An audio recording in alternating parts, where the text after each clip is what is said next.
Hey everybody, it's Debbie Levitt from deltacx.com. Thanks for joining us today on the live podcast. This is episode 75. Do you really need a CX or UX specialist on your team? And in a moment, I'll be bringing on our live guest. But first, I want to remind everybody that we are live today, and I will be checking for any questions or comments in the YouTube chat as well as the LinkedIn chat. And now we even have a way to check it on Twitter. If you would like to tweet a comment or question, make sure you use hashtag DeltaCX, and my system will check for those as well. Technology. So let's see, what else can I tell you? It is Monday, September 21st in the year 2020. Holy cats, 2020, someone end it. So let's bring in Stephanie and let's have her tell you who the heck she is. You may have met her previously on episode 51 about why surveys are really not great for trying to do research into humans. So, Stephanie, welcome. Please spell your name slowly and tell everybody who you are. So, hi, I'm Stéphanie Walter. I'm a UX designer in Luxembourg. So, Stephanie is spelled Stephanie. Gosh, I hate that. And Walter is just like the one in, what's the name of this show again? Breaking Bad, I think. So, yeah, Walter.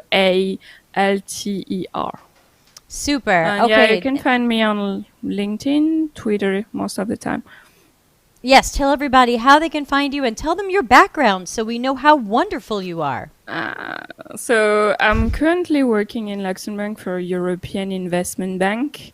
It's a kind of publicly owned international financial institution as a UX designer and UX researcher. So I do a lot of research with our users for internal products. Like we're basically redesigning one of the main project management tool of the bank to keep it kind of easy and outside of the bank vocabulary.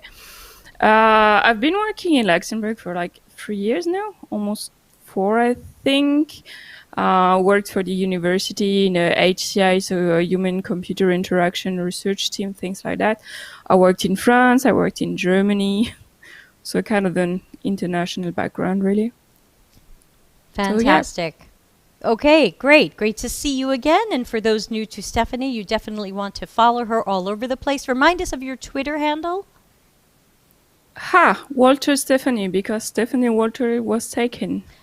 Okay, got it. Yeah, I've got the blog where I post kind of every week. I kind of do these weekly links where I put a lot of stuff about UX design, UI design, front-end development, but mostly CSS and HTML. Excellent. Follow that. That's it. Yeah, it's great stuff. Everybody follow that. So we've been planning this for some time, and we wanted to talk about how there are many roles at the companies where we work that very often feel like, well, wait a minute, you know, the Scrum Master is going to read a UX book, and the product owner can do some wireframing, and devs have a UI framework.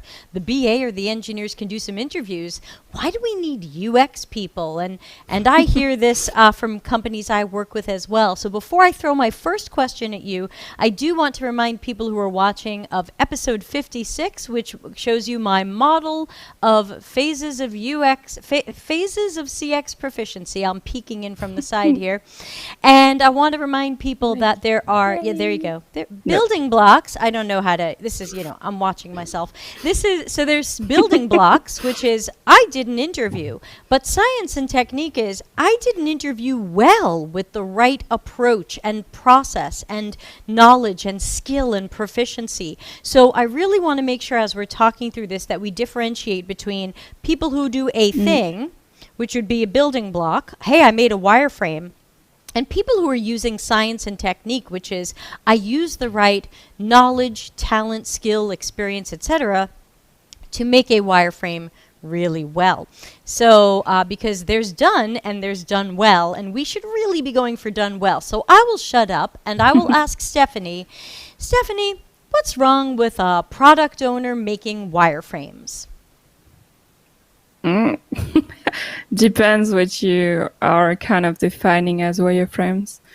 Because I've had like a lot of things that are called wireframes, from something drawn on a napkin, which is just a bunch of boxes on a screen, kind of the one on the screen, which is, I call that zoning more than wireframes, to basically a fully detailed black and white version of the interface, and then just like give it to a UI designer. They just have to put paint on it, and that's it. So it, again, really depends what you call wireframe. Wireframes are usually supposed to be kind of low fidelity version. And I think they're supposed to be quick because as UX designers, what we do is we build those wireframes to test them early in the stage of the process. So if you arrive at the level of fidelity in the wireframe where you actually have kind of your mockup in black and white, you already invested a lot of time in a solution that might not work. So my main issue usually with project owners, wireframes, PMs, also business analysts do wireframes, is that they don't really have the kind of usability skills behind it. So it's basically like they put all of the ingredients there on the table, but it's kind of up to you as a designer afterward to kind of sort of the mess. For instance, information and architecture. Like I had wireframes that were done in Balsamic and handed over to me. And the amazing thing with Balsamic, I love this, honestly. Can I say Balsamic? We don't have sponsors. We don't have a sponsor. Yeah. You get to say anything So you good. want. So the thing with Balsamic is that by default, I think the font is 10 pixel, and they have this really narrow wireframe-ish font. So when you have someone who does wireframe with those, like they can put everything in one single screen. Like it feels like the user doesn't have to kind of scroll. And they built this amazing wireframe that was looking like, you know, those Japanese bento boxes where you really put everything in small boxes and everything. The problem with that is that for a real user, it's next to impossible to understand what's going on the page. Like, okay, everything fits in the page.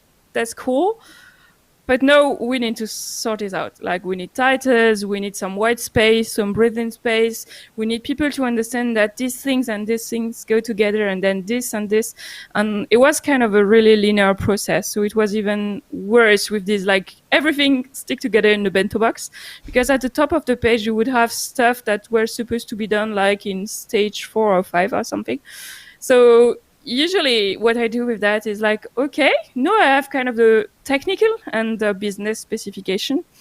So I see those more as kind of a conversation starter, you know, like, okay, no, I see where you want to go, but I will kind of take all of that content, do a heavy work on information architecture, and then we'll have kind of a proposal with those content sorted out, and we'll test it with real users. So usually, so what do you do? that's why that sounds great. It sounds great if we can take what these people sketch or imagine or draw on a napkin and say, okay, we'll use that as a starting point, and then you can do whatever you think is, whatever you know is best from research and information architecture. What do we do, or what do you do when you are working with someone who says, no, this is it. Just make this. Do you have any strategies you use with those people to shift that mindset? I never had someone do that because, most of the times, since the wireframing tool they use are quite far away from the actual design and design system, it's quite easy for me to tell them, look, let's just keep those buttons. Let's take an example of those 4 buttons. You put them next to each other with a small font size, but in the real design, this is our design system, this is our button size, and this is what they will look like. And you see, we can't put those together, otherwise they will overlap on the title or something like that. So I kind of try to make them understand a little bit that we might have to do some changes, because otherwise we need to change the whole design, and no one wants to change the whole design system just to make it look like the wireframes. So it's kind of like money argument at some point, like I could do it just like you did, but we need to change a lot of stuff, or you let us designers actually take this as requirements, rework those to make like actual screen out of that. Most of the time it's about conversation, but also I think it's about the type of environment you're working on. I had that a lot when I was working for agency. So I would arrive somewhere in the project, and usually the somewhere meant some people in front of me, before me, like PMs or project managers. already like had these ideas or already validated maybe with the client. So it's a little bit more complicated That's then, because you're just validated in like, quotes, because like just because the yeah, client wants it doesn't mean it's been really validated with customers or users. yeah, but I had that problem when I was working in a web agency where the project owners, or we used to call those project managers, said, yeah, but we already validated that with the client. I was like, yes, but if I follow your wireframe, I can do that if you want. But the problem with that is like, look, there's not even a single title. So you kind of try to sneak in slowly. I was like, can I add a title? And then when you add a title, they're like, oh yeah, actually you're right. This information, now that I see I have titles on the page, this information actually doesn't make sense. Or sometimes you have like a super long page with a lot of content, but they use this tool for wireframing that is little like shrink, and it's like, yeah, but you know, the page will not be super long. And when you start working on that, you show them, like, actually, the page is super long. Can we maybe talk about changing information? So it's always like, I'm going to do one step towards you, explain you why this is not going to work. And then we basically, it's negotiation and a lot of kind of compromises. Yeah, But well, good luck to I everybody. I hope that works. Go ahead. negotiate with POs and project managers. It is a lot of negotiating. And what about when you get a wireframe that seems to really represent the business's perspective of what the business thinks should be in there, whether that comes from product owners or business analysts, and they don't seem to have taken any of the user or customer's needs to mind or heart. Do you have a strategy of how you snap people out of the fact that this is for for the users and the The customers? business. Usually I ask them, can we show that to some users just to see the reaction, you know? When I really feel like, okay, this is 100% business needs and 0% user needs, I will try to do that. I've done some sneaking things, like at some point I had this page that was, yeah. I I love should, sneaky maybe I shouldn't tell. things. Yeah, but so I used to have some credits on an online tool that lets you preference tests. So it doesn't have that much of a scientific value, but it's basically you show two versions to users and you say, okay, which one makes more sense to you, or Quick which A/B. one has, yeah, and kind of quick A/B, but it's not like, it's really, you ask them, you're not measuring anything. So what I did, I took the current version, which was basically the PO's wireframe, and I took the version that the design team wanted to prepare. It was this exact same information. We just wanted to reorganize it in another way. And we did this kind of preference test. I think I tweeted about it and posted on LinkedIn. Like, it was kind of a domain where it was travel. So it's kind of easier to find a target audience. You know, at some point, everyone is going to book a plane ticket or something. So it was, obviously you can do that with super complex businesses, but for travel, e-commerce, things like that, it's easier. So what we did this preference test, and then we arrived in a meeting with the results of the preference test. And yeah, of course, the product owner wasn't super happy about that, but at least we had some arguments to say, look, at some point we tried and we asked some users about this. It's not 100% scientific. It's just a preference test, but it's still kind of showing you kind of, you know, a trend. And like, if people prefer the version, maybe there's ground for investigation. I was like, I'm not telling you I'm gonna implement the new version you don't like and remove your old one. I was really kind of cautious, like, maybe we should start investigating or maybe digging a little bit further in to do something like this. Because at some point you That's a also great don't way. want to bruise. I was going to say quickly, do you remember what system or tool you used to run that preference test? I didn't know if there's like, if you don't remember, that's okay, but I didn't know if there's a... Post something. They used to have this kind of system where you earned points if you did some usability testing for other people. Oh. So, and did it I just can show find it people, later. does it just show people two screens next to each other and say like vote on one, or did they get to see one page, see a second page and pick one? Like were they side by There's side? a lot of different options. You Nope. can do 5-second text. You then do A/B testing. You can write a kind of a introduction to say, okay, this is the context, because it was a page a little bit further down in the process. So you had to explain, okay, you're already you choose your hotel and this is the final, I don't remember which page it was. Oh yeah, it was the page where you see every step of your trip. So plane tickets, hotel, insurance, everything. So yeah, basically you can, and they randomize it. So it's like they're not going to show version A all the time to avoid this bias where people prefer the first one because they've seen it first or the last one. So it's not super, again, scientific, because it's still like asking people about their personal tastes. But I think we turned the question in a way that was which one makes more. I really don't remember the question we had, but we were basically trying to understand which one helped people understand the different steps in their trip, because you had 2 planes ticket plus hotel. When do you go back? When do you, things like that. There was a lot of dates. So the question was more about which makes more sense regarding how your trip is going to happen. Got it. Okay. Just a couple of quick hellos. Let's see. Jonathan is here. Always good to see Jonathan. Trying to see who is joined us from LinkedIn. Hazem, if I'm getting names right. You guys know I'm terrible at names. Praveen, Rishab, and I'm so bad at this. Mohammed is joining us. We've got a few people joining us on LinkedIn. Remember, we're live. If you have any questions or comments or stories you want to tell about your experiences.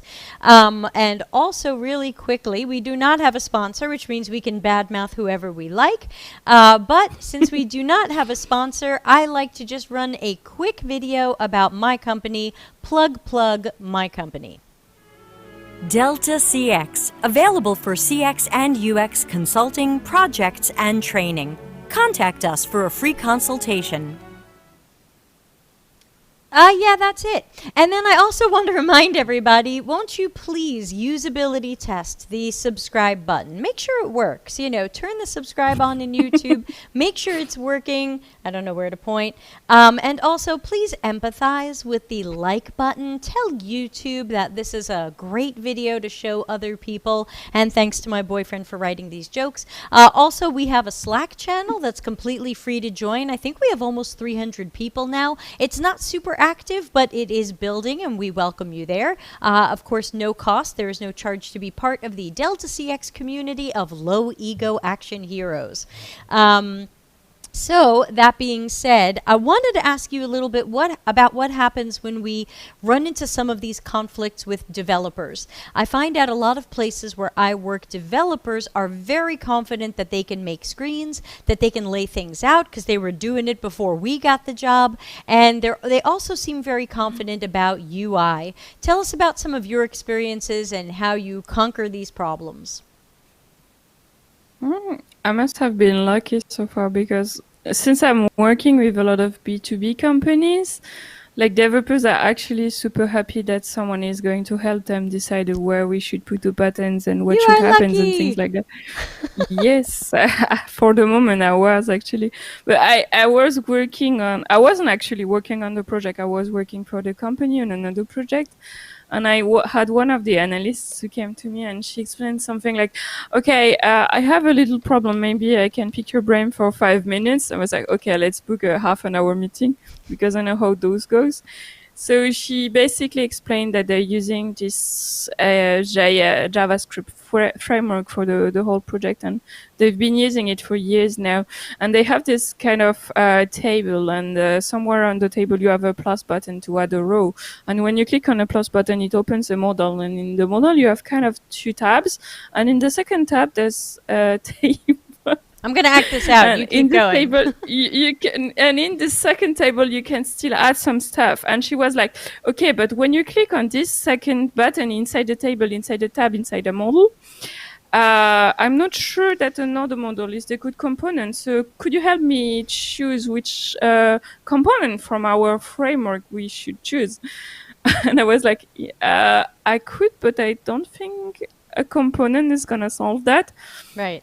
So we basically had a discussion about, again, information architecture, and I was saying that if you have so many things inside a model, like you have 2 tabs and there's a button on top of a tab, maybe this should not be a model in the first place. But I know how this goes, like specification 2 years ago, the client asked for adding something and the model was perfect because there was just kind of a small little piece of content.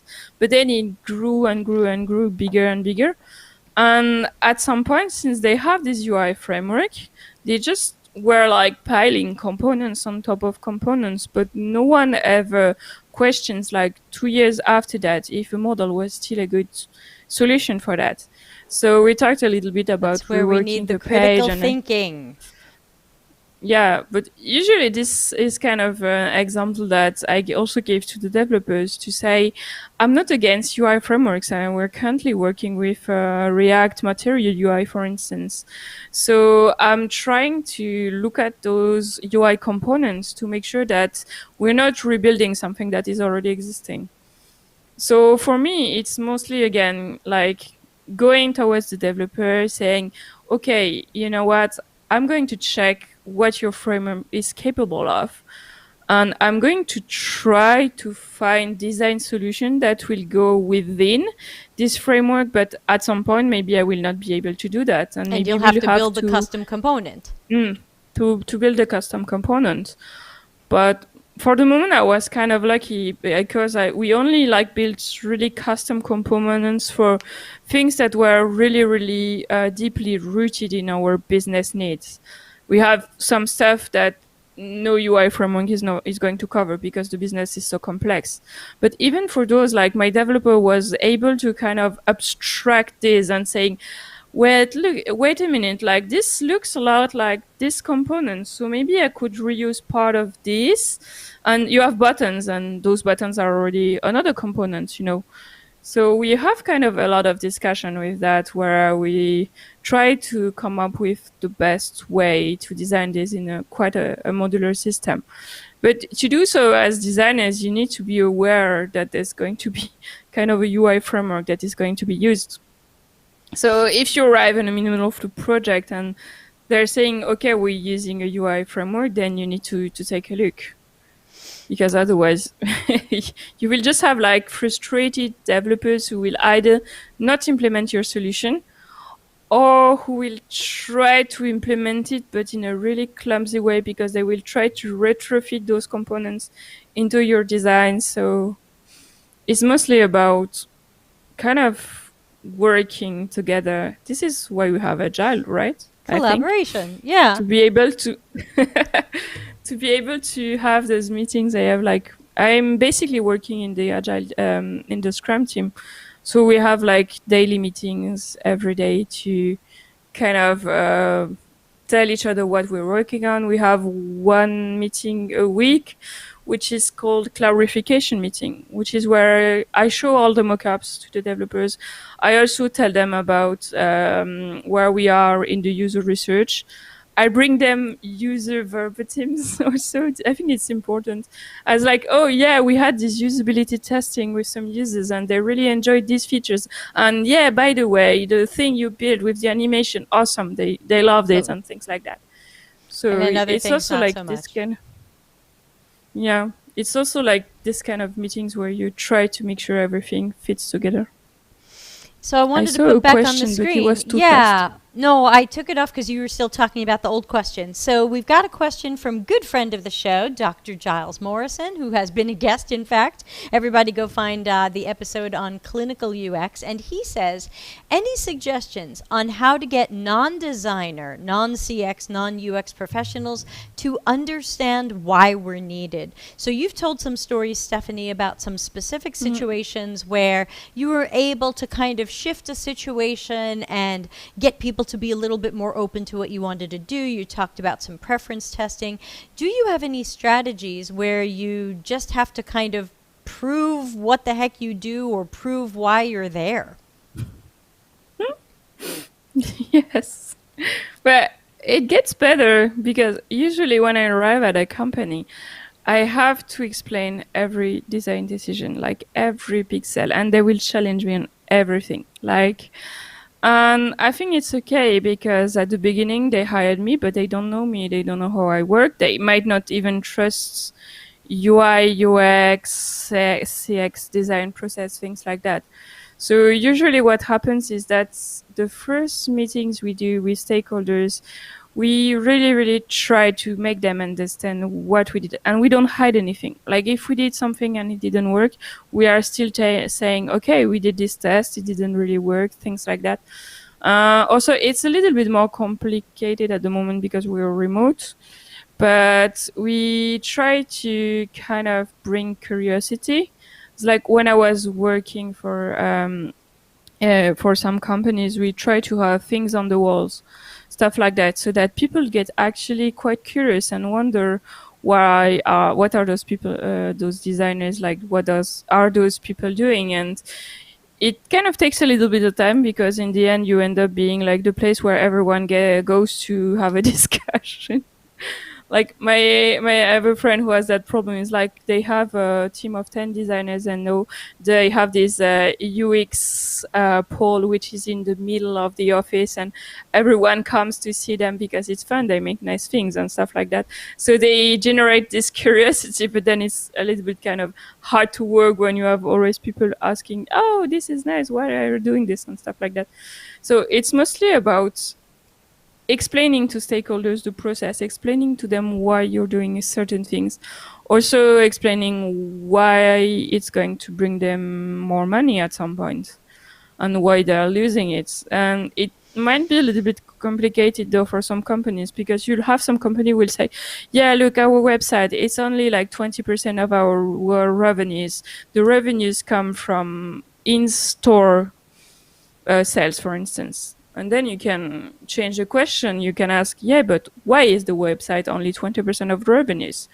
Is there something wrong with the website? And then you can start doing things like some usability testing, showing to the stakeholders that, yeah, maybe this website is only 20% of the revenue because at some point when you arrive at the end of the basket, you have a problem with something or something is not clear.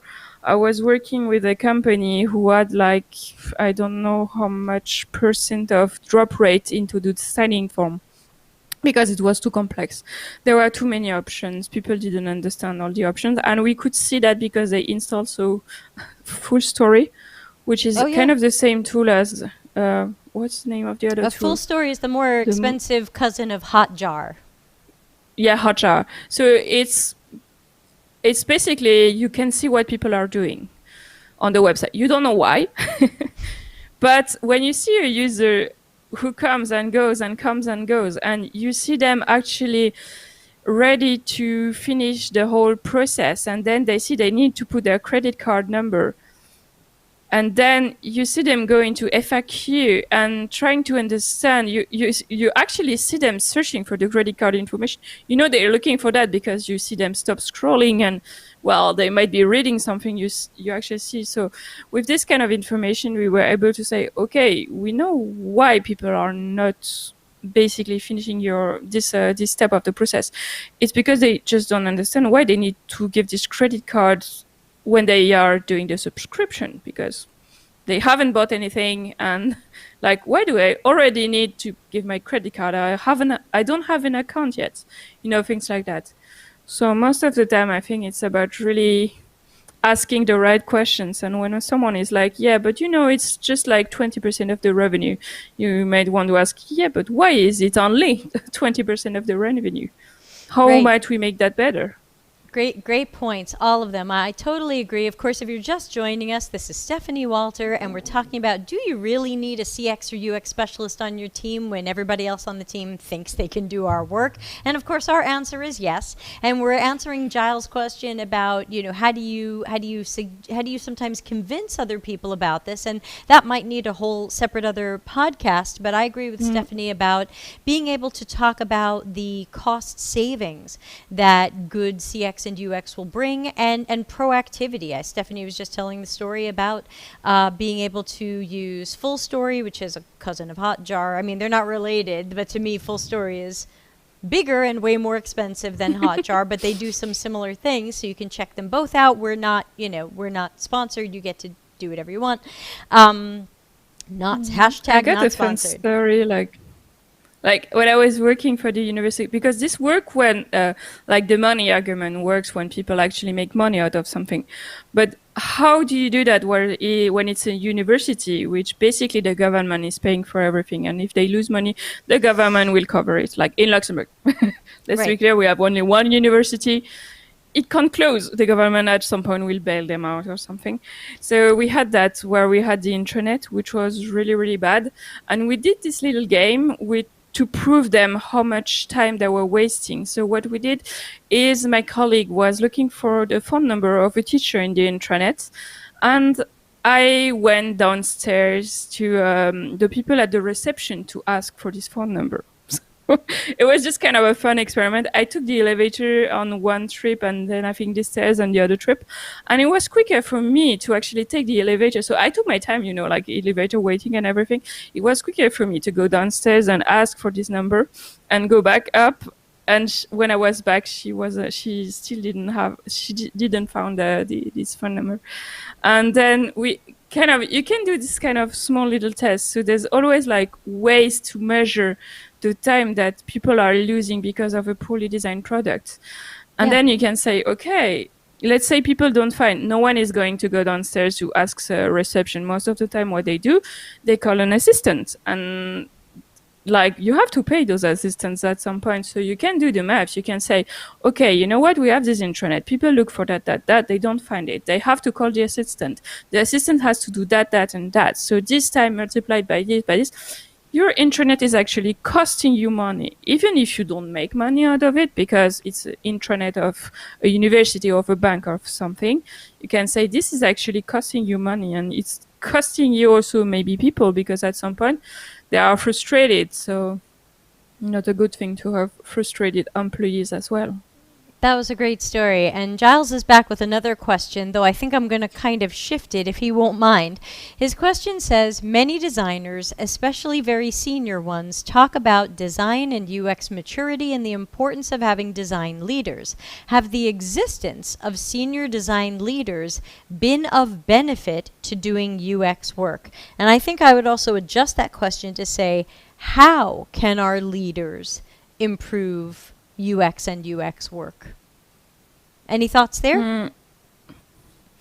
I'm not sure I understand what UX leaders mean here. Are we talking about having a UX lead position within the company? Like as kind of you have UXers and then you have lead UX and then you are head of UX? Or are you talking about having people, leaders in the industry, being vocal on LinkedIn, social medias and things like that? Because it's two different things. That's a great question. Giles, we're throwing it back to you. He's in YouTube and he will have to answer that. No, we do this all the time. We say, what the heck are you talking about? So while Giles is going to answer that, there's another thing I want to make sure you and I talk about before we forget and run out of time. So Giles, your question will be next. I want to talk about some of the workplaces where they decide that they don't really need UX researchers, or researchers don't really need to do interviews or observational studies with users or potential users, and typically you'll hear the engineers will just ask people what they want and we'll build that, and if we get it wrong, we're fast, we'll rebuild it. Or you hear, business analysts, they'll go talk to the customers and they'll do interviews.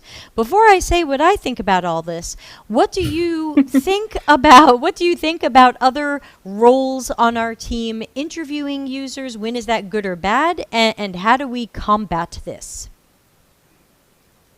Is it when you kind of quote for, like, if I asked people about what they wanted, I would have said a faster horse? This is kind of, like if you do a bullshit bingo at conferences, people quote Ford and then they quote Steve Jobs. So this is the Ford quote. No, but seriously, I've seen like business analysts do interviews, and it's quite interesting because I've also seen how they can bias people. And I'm not like throwing shades on business analysts, because interviewing people is hard. It's really, really complex to master this. Even sometimes I listen to my own interviews. I'm like, oh shit, why did I say that? I'm biasing them. I should have changed the question. And like being able to frame your question in ways that people don't reply by yes or no, or being able to on the spot frame a question to make sure that you're not biasing them. It's basically a lot of practice. You need to practice. You need to listen to your own interviews, which I totally hate, but it helps really. It's like if you start a question with "do you," it's kind of, there's a good chance that it might be biased, or like, "Do you do that?" Yes, no, the end. You can try like how often, stuff like that. I actually wanted to kind of build a little tool to do that. So when I have time, maybe I will do that. But this is the thing, like I have an amazing business analyst and I worked with her on one project, and she was like, okay, I didn't see that before. Like I didn't see how I was biasing users, but now that I've listened to you interview people, I understand a little bit better.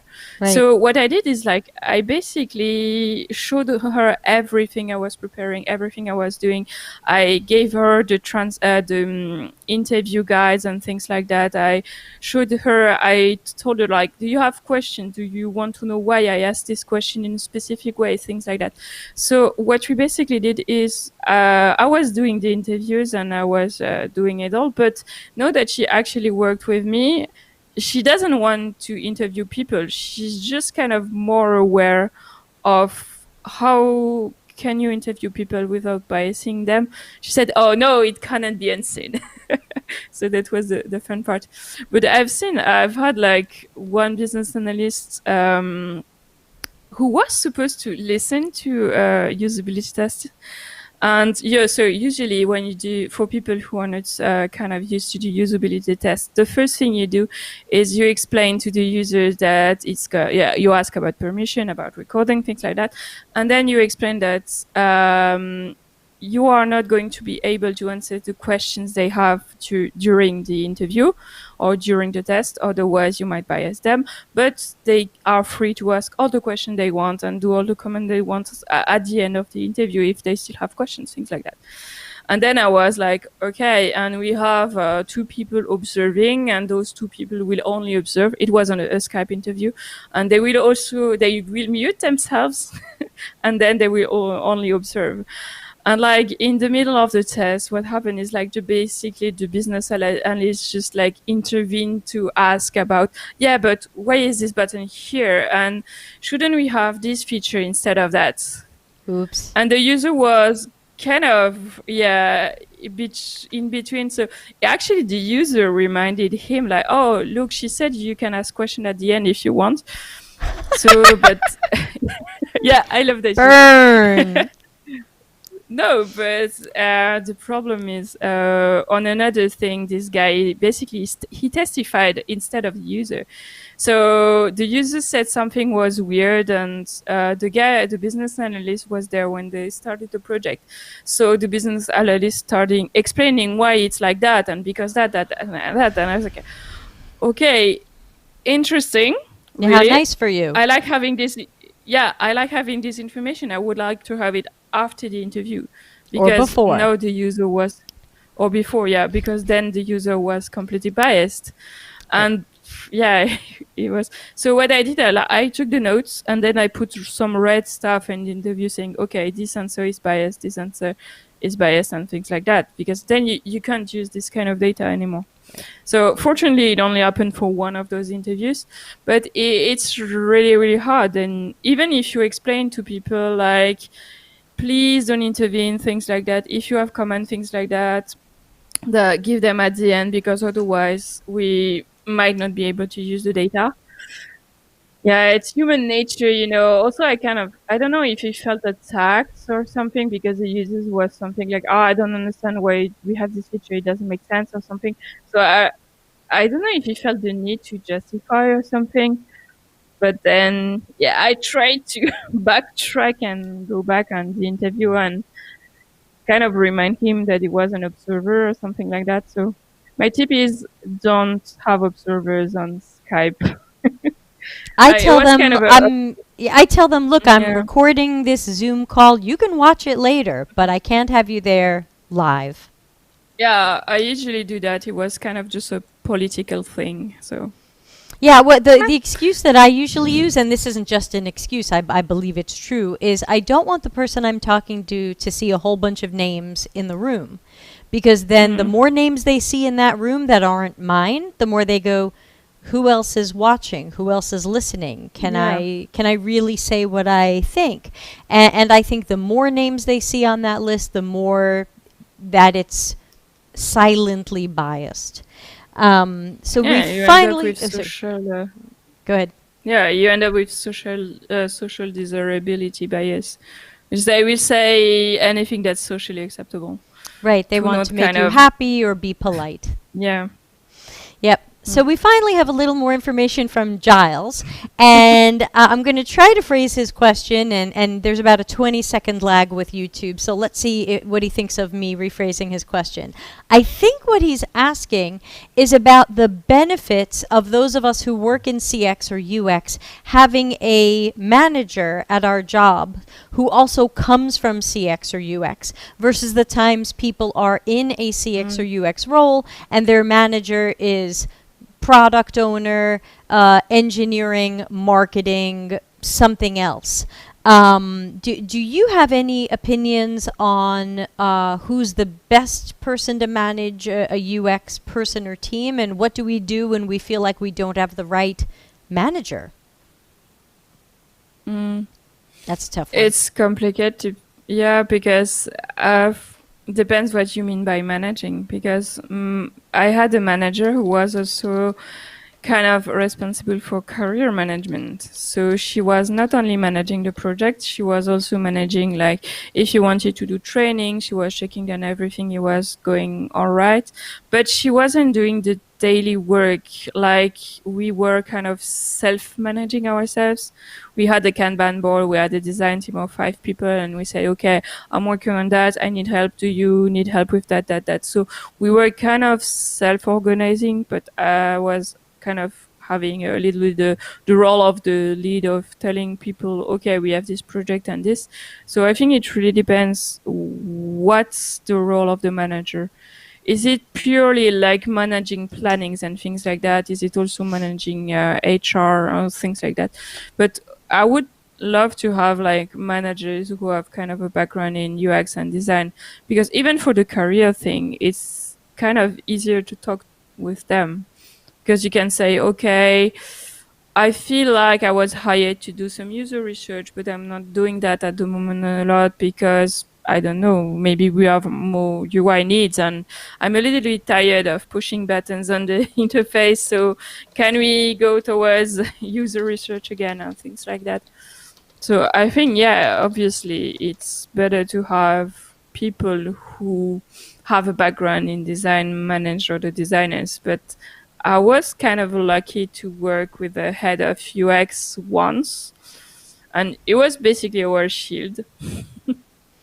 He was doing a lot of the managing the new project. So I was working internally for another bank in Luxembourg, and we were helping all of the different teams. We are this kind of small design agency within the bank. We had 10 people, some UX people, some UI, illustrator, motion designers. So it was a really great team. And the head of UX was used to be a UX designer. I think he kind of missed a little bit not doing design anymore because he was kind of stuck in meetings and things like that. But it was nice because he was kind of really good shield to make sure that people higher up in their hierarchy understood the value of the design. And he was also kind of shielding us from strange demands, because sometimes as soon as people know there's a designer in the company or a design team, you end up with things like, oh, can you do, I don't know, the posters for the toilets and things like that. Like I had people come to me once because he wasn't there with a demand about something in the internet, about hosting a kind of a presentation with animations and stuff like that on the intranet. I'm like, I don't know, this is technical stuff. If you want to do animation and things, you need a front-end developer. Like, yeah, but don't you know solutions for that? Like, I don't know. So I think it's also nice to have kind of a person like that who will filter all of those demands to make sure that the design team doesn't get swamped with those small little things that might take a lot of time, but then you don't have time for like the real project you're supposed to do anymore. We have a question. Makes Thank you sense? for that. We have a question from a friend of the show who I call Peaches. And Peaches is asking, I'm planning some foundational research with our users, but my PM doesn't want to wait for it and says he'll run 5 30-minute interviews by himself because he thinks he can handle it. How would you suggest navigating that sort of situation? Ouch, ouch. Stephanie, what would you do there with that guy who says, I don't want to wait for your research. I can bang this out myself. Yeah, sure. I would ask him to send me the research protocol and the interview, Discussion guide. Yeah. And then he will say, what interview script? Yeah, total plan. Ask for the, if I can jump in, ask for the plan. How many people are you going to meet? Where are you going to find them? How are you recruiting? How are you managing this? Are you paying incentives? What's your discussion guide? What's the goal of your research? What are you looking to learn?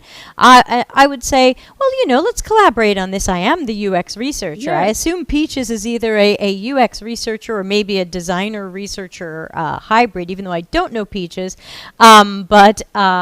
Yeah, that's a great idea. Like, well, great. Let's work together on it. Show me the full plan and discussion guide. Back to you, Stephanie. Yeah, usually it goes two way. Either he actually has one, and then I think he will understand that it takes more than 5 minutes, or he doesn't, and he might actually ask like, what's that, and why do I need that? And then you can start a discussion, and hopefully you can explain why it might take a little bit of time. Also, like, usually if you need 5 users, you want to recruit more. So I would just ask, like, how are you going to recruit them? And do you need help with like the recruitment emails, things like that? So I usually try to be really positive in those cases. Like, sure, if you want to do my job, fine, let's do it together, but we are going to do it right. And then people kind of understand that it takes the time it actually takes. Because I think most of the people think interview as kind of, oh, let's just have a coffee with some people.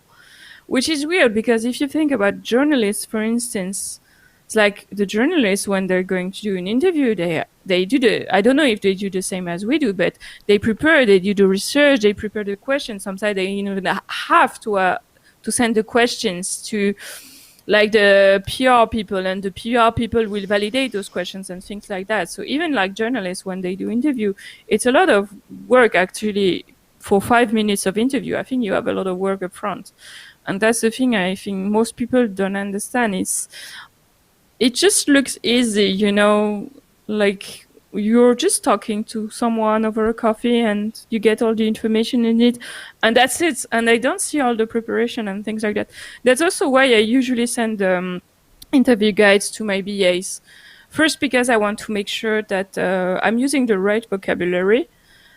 Because, for instance, in my domain, a task is something really specific. Like, they have something in the interface called task. So I can't use the word task in a way most UX designer would use it. Like, if I can't say I'm going to give you a task. Because if I say I'm going to give you a task, they imagine like I'm going to give you the actual task they have in our interface.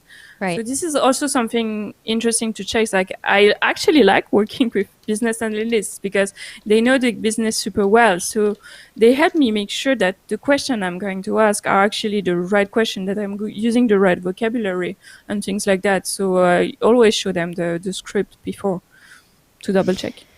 Yeah, and I think to add to everything you said for the question that came from Peaches would be also, ask that person what is, how will they approach the analysis, synthesis, findings, insights, and actionable recommendations from that that research, because we don't do research just to hear people say things. We are then, as Peaches knows, because Peaches says Peaches is a UXR.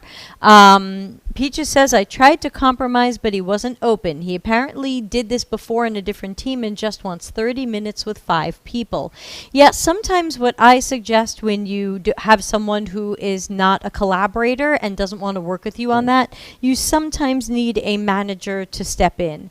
And you need to talk to your manager, because first of all, this person is doing your job, and you need to remind your manager, thing one, this is my job. Thing two, this is bad for culture. If I were to try to do this guy's job, if I decided I'm going to make the product roadmap, this person would throw a fit. Why is this person allowed to do my job? This is going to create conflict. And then you have to make sure the manager understands the potential for lower quality work that this person will do by guessing at building blocks rather than having really good science and technique and skill.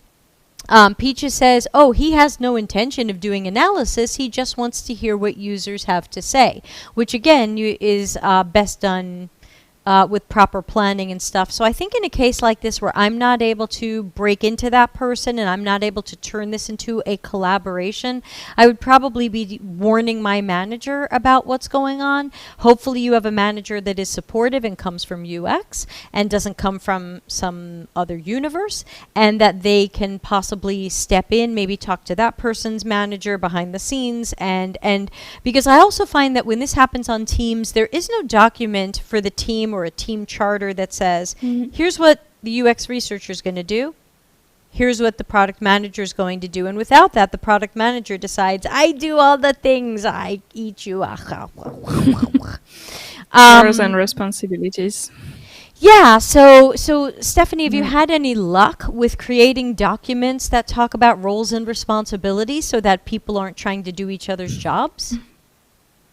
Oh, I did a role and responsibility workshop. It was a nightmare. He was late, but someone I really, really like, but he doesn't understand the difference between UX and UI. So we had like devs, PO, UX/UI. And I was a lead, and my other colleague wasn't there, but I also had a junior. And it's kind of complex to put UX, UI, junior, senior, everyone in the same role and responsibility. So at some point, I think there's something called RACI matrix. I never know how you call. Well, while you're talking about that, we have a comment from Ralitza who says, yes. Now, Ralitza is a former Scrum Master and Agile coach who is on her way to transitioning to UX, and I know her personally. And she says, yes, the Scrum Master and Agile coach can help you create a team charter. So it sounds like maybe, depending upon how your team is structured, Peaches, maybe there is an Agile coach or a Scrum Master who can maybe intervene and help sort out who does what. So great point there from Ralitza. What were you saying about rasametrics, or what did you find? Yeah, RACI matrix is a matrix that should help you kind of do roles and responsibilities for the people in the team. It's one tool among a lot of. It's a RASCI matrix. RASCI metrics. Okay. Matrix. Everybody Google that. And by the way, quickly, we have another comment from Ralitza who says, that 5-user thing is touted as that's all you need. I would also link the explanation about this, and that's not an industry standard. And what I found, Stephanie, is people who have read a couple of Medium articles or even some of the NNG articles read the thing that NNG said, if you want to run some quick usability testing, you can do your first round with 5 people so that you quickly find what's wrong with your designs or concepts, and you can do a quick round of iteration and then test with additional people. And people read that, and even though it was about usability testing, now there's a lot of people out there, especially who don't work in UX, who think that the rule of thumb is you only need to interview 5 people. Stephanie, when you're doing interviews, in a group, what's the minimum you prefer to interview if you could have a good sized group? It depends how strategic the thing is. It's like if it's something super high level, super strategic, if we might lose a lot of money of that, or if it might, we might need a lot of money to build it, you really, really, really want to make sure. Ooh, sounds Okay, exciting. sorry. No one is ever coming to my house, and today I don't know why it doesn't stop ringing. So yeah, anyway, I think if it's super high level, like if it's high stakes, you want to make sure, so you need to have a lot of users. So last round of user we did, I think we had like 20 users to try to understand what they needed from one specific feature. So usually I try to have like 20. I would love to have 40 sometimes, but it's a little bit complicated with time constraints, things like that. Also, I'm currently working alone on the user research. So I think it's also easier to interview more users if you have like a team of 4 or 3 people. Then you can kind of rotate. You have one person taking notes. It's a little bit less exhausting. One person doing in the interviews, things like that. Also, we've been doing like 2 rounds of interviews, which is also why we only have 20 people. It's basically the first round is more kind of trying to understand what their daily tasks and activities are. So we have a small tool for that. So it's kind of a 30-minute first interview. And then we come back with kind of a deeper interview and we show them some things at the same time. So it's kind of a mixed format. But yeah, I also got this feeling that, people like magic numbers, like you only need 5 users to test. You only, what's like Miller's? I'm bad at name. I think it's Miller's rule, which is basically like the 7 magic number. And even if you look at Wikipedia, even on Wikipedia, it's written that it's basically an extrapolation. And this number comes out of nowhere, Right. and there were theories to disprove it. But the problem is that people like those things. So I was meetings when I think I will bring some bullshit bingo grids at some point.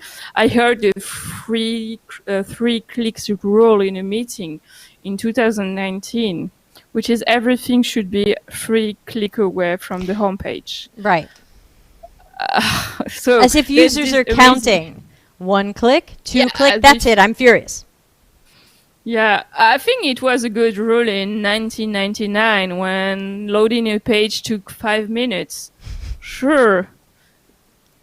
20 years later, maybe it's not a good rule. But the problem is like people, I think there's a bias. It's definitely a cognitive bias where people like things that look a little bit like sciencey, and what's more sciencey than numbers.